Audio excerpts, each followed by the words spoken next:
Assalamualaikum warahmatullahi wabarakatuh. Selamat datang di channel YouTube e-Library, sebuah inisiatif dalam pembelajaran hukum internasional. Dalam pertemuan kali ini, kita akan membahas mengenai World Trade Organization atau WTO. Ada baiknya kita saksikan ilustrasi sejarah pembentukan WTO.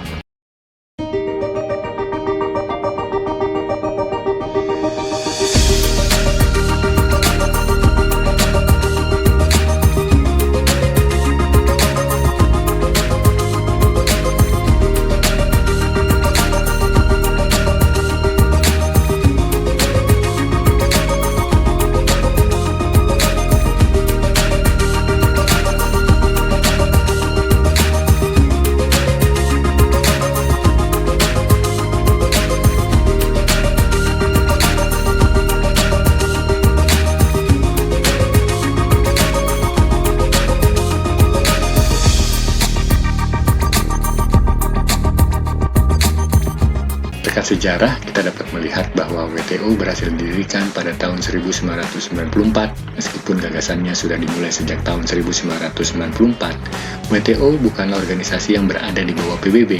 Ia merupakan organisasi mandiri yang terdiri dari negara-negara. Hingga tahun 2016, keanggotaannya berjumlah sekitar 164 negara-negara. Sebagai organisasi internasional, WTO juga memiliki beberapa tujuan. Tidak hanya liberalisasi perdagangan, WTO juga hendak mewujudkan pembangunan berkelanjutan serta mengurangi kemiskinan. Jadi tidak sepenuhnya kritik terhadap WTO itu benar, yaitu hanya terkait liberalisasi perdagangan internasional saja. Misi utama WTO adalah mengurangi hambatan perdagangan serta menghilangkan diskriminasi. Dalam melaksanakan fungsinya, WTO memiliki peran penting sebagai forum negosiasi dan juga penyelesaian sengketa dalam hubungan kegiatan perdagangan internasional. Struktur organisasi WTO tersusun secara berjenjang. Yang paling tinggi adalah konferensi tingkat menteri. Disinilah segala kebijakan organisasi diambil. Di bawahnya terdiri dari General Council, Dispute Settlement Body, Trade Policy Review, dan Trade Negotiation Committee. Keempat lembaga ini memiliki peran dan fungsi masing-masing dalam melaksanakan kebijakan yang telah diambil oleh WTO. Metode pengambilan keputusan dalam WTO disebut sebagai negatif konsensus. Hal ini merupakan jawaban atas kritik metode konsensus yang terjadi di dalam GATT. Pada prinsipnya, negatif konsensus ini berarti adalah otomatisasi. Semua kebijakan harus dilaksanakan oleh anggota WTO, dan apabila ingin menolaknya, maka harus mendapatkan persetujuan dari keseluruhan anggota. Dalam bagian lampiran perjanjian pembentukan WTO, setidaknya terdapat 21 perjanjian perdagangan yang telah disepakati. Di antara semuanya, terdapat 5 perjanjian pokok yang menjadi fondasi dari WTO itu sendiri, yaitu GATS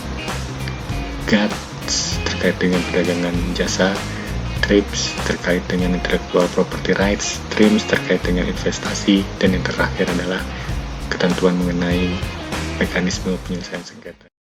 Terdapat 4 prinsip pokok dalam WTO yang harus dilaksanakan oleh negara anggotanya.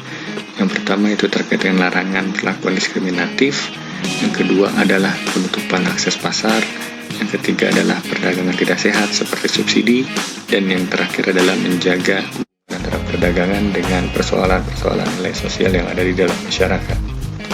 Salah satu prinsip pokok dalam WTO yaitu prinsip non-diskriminatif, di mana di dalamnya terdapat 2 prinsip penting, yaitu MFN dan National Treatment, yang dalam pelaksanaannya sering menimbulkan sengketa di antara negara anggota.